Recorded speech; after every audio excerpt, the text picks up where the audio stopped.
মশলাটা কষানো হয়ে গিয়েছে।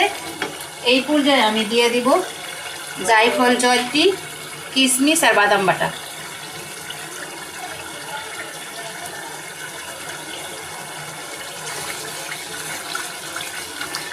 এটা দিয়ে আমি বেশিক্ষণ কষাবো না, 1 মিনিট কষালেই হয়ে যাবে।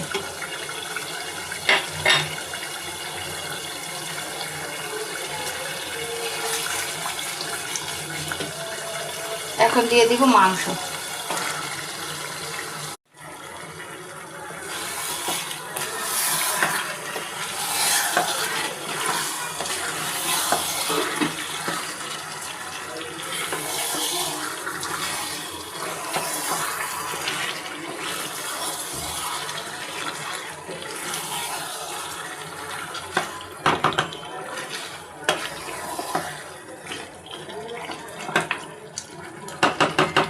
কষানোর জন্য সামান্য পরিমাণে নারকেলের দুধ দিয়ে দিব।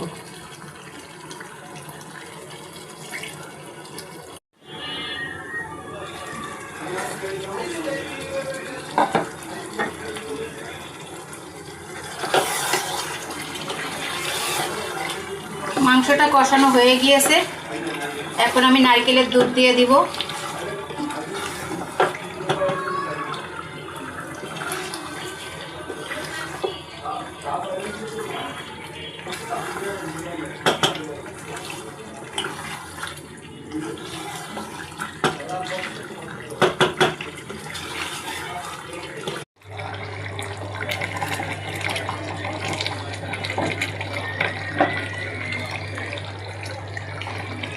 ফাইনালি বিফ রেজালাটা হয়েই গেল।